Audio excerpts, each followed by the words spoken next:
Hello everyone, welcome to my YouTube channel that is Maths Phobia Cracker. Hi, my name is Ishtiyaq Ahmed and today we will discuss about a very important question related to JEE Mains, CET and NDA. इससे पहले वाले videos में हमने question number 6 discuss किया था। आज हम question number 7 discuss करने वाले हैं और याद रहे ये question related to logarithmic identities ही चल रही है।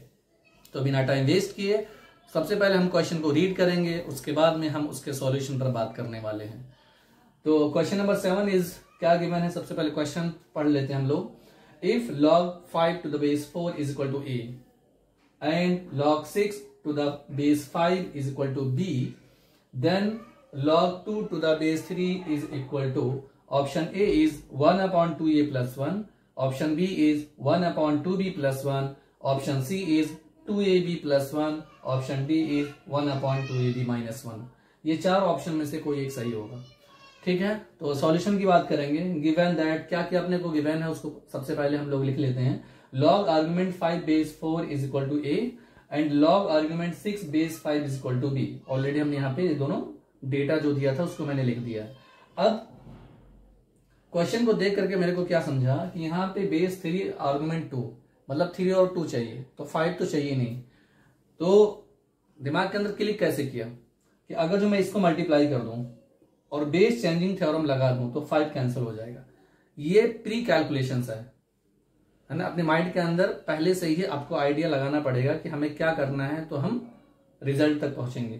तो ये मेरे दिमाग के अंदर आइडिया लगा कि अगर जो मैं यहाँ पे इन दोनों को मल्टीप्लाई करके बेस चेंजिंग थ्योरम लगा दूंगा तो डेफिनेटली 5 गायब हो जाएगा, तो अपने पास 6 और 4 आने वाला है। ये this is a mind calculation.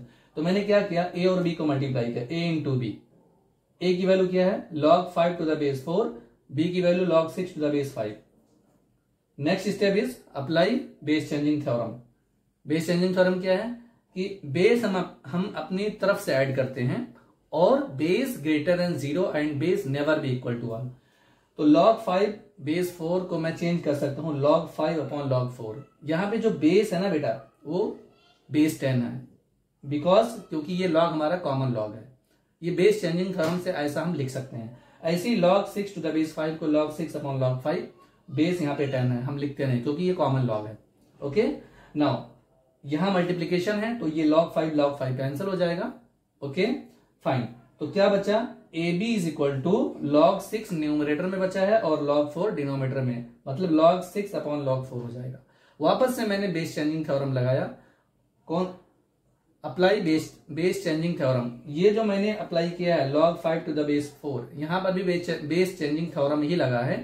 लेकिन हमने याद करो वो जो लॉगरिथमिक आइडेंटिटीज का वीडियोस था उसमें बताया था ये लेफ्ट टू राइट वाला फॉर्मूला लगा है। इसमें क्या लगा रहा हूं, राइट टू लेफ्ट, मतलब log 6 अपॉन log 4 को मैं log 6 बेस 4 लिख सकता हूं। इसको बेस चेंजिंग थ्योरम से मैं ये लिख सकता हूं। लेफ्ट हैंड साइड में ए बी चल रहा है। ठीक, इसके बाद में यहां पे हम मूव करते हैं। A b is equal to log base 4, argument is 6। 4 को मैंने 2 स्क्वायर लिखा, आर्ग्यूमेंट को मैं 3 इंटू 2 लिख सकता हूं because 3 into 2 that is 6। Fine, इसके बाद में ये स्टेप में मैं कैसे मूव किया हूं, ये जो बेस का पावर है बेटा वो पीछे मल्टीप्लाई करता है। ये ऑलरेडी हमने लॉगरिथमिक आइडेंटिटीज वाले वीडियोज में डिस्कस किया था कि जब बेस का पावर रहेगा तो पीछे डिवाइड करेगा। तो 2 पीछे आ गया यानी 1/2 log base 2 argument is 3 into 2। Fine, और इसके बाद में ये स्टेप 1/2 log बेस 2 3 इंटू 2 को मैं यहाँ पे लगाऊंगा log m इंटू n वाला formula. log m into n that is log m plus log n। तो log base 2 argument 3 plus log base 2 argument 2, मतलब ये मल्टीप्लीकेशन एडिशन में कन्वर्ट हो जाता है। फाइन, उसके बाद में लेफ्ट हैंड साइड में ए बी चल रहा था, फिर मैंने वहां यहाँ पर वापस ए बी लिखा is equal to 1/2 log base 2 argument is 3 plus, जब बेस एंड आर्ग्यूमेंट दोनों सेम होते हैं बेटा तो उसकी वैल्यू क्या हो जाती है 1, तो इसकी जगह मैंने क्या लिख दिया 1। फाइन, ये जो 1/2 था ये 2 इधर जाके मल्टीप्लाई किया तो क्या हो जाएगा 2ab is equal to log 3 to the base 2 plus 1। इस 1 को मैंने लेफ्ट में शिफ्ट किया तो 2ab, ये प्लस 1 था लेफ्ट में जाकर के -1 हो जाएगा और राइट हैंड साइड में log 3 बेस 2 है। फाइन, अब इसके बाद मैंने क्या किया, लेफ्ट में तो 2ab -1 आ गया, इसको मैं 2ab -1 डिवाइड बाई 1 लिख सकता हूं। 1 से डिवाइड करने पर कोई फर्क नहीं पड़ेगा। एंड इधर क्या है log 3 टू द बेस 2, इसको मैं जब रेसिप्रोकल में लिखूंगा 1 अपॉन करके तो जो बेस है वो आर्ग्यूमेंट बन जाएगा, जो आर्ग्यूमेंट है वो बेस बन जाएगा, लाइक दिस। तो इसके बाद में अप्लाई इन्वर्टेंडो। इन्वर्टेंडो अप्लाई करेंगे तो जो डिनोमिनेटर है वो न्यूमरेटर में चला जाएगा, जो न्यूमरेटर है वो डिनोमिनेटर में। Similarly in right hand side also. तो इसके बाद में अप्लाई इन्वर्टेंडो के बाद में हम ये लिख सकते हैं, मतलब 1/2ab-1, और ये 1/log2 to the base 3 को मैं क्या लिखूंगा, log2 to the base 3 divide by 1। Divide by 1 करने की जरूरत नहीं, क्योंकि उससे वैल्यूज पर कोई फर्क नहीं पड़ेगा। फाइन, इसके बाद में हमने ये लिखा, तो finally log2 to the base 3 की वैल्यू क्या होगी, 1/2ab-1। ओके, अब ऑप्शन में देख लेते हैं 1/2ab-1 कहां पे है, तो option D is correct. Fine, तो आई होप ये क्वेश्चन आपको अच्छे से क्लियर होगा। फिर भी if you have any doubt at any point, then please write your queries in comment box. I will try to see as soon as possible and try to resolve your queries. Thank you. Thanks for watching these videos.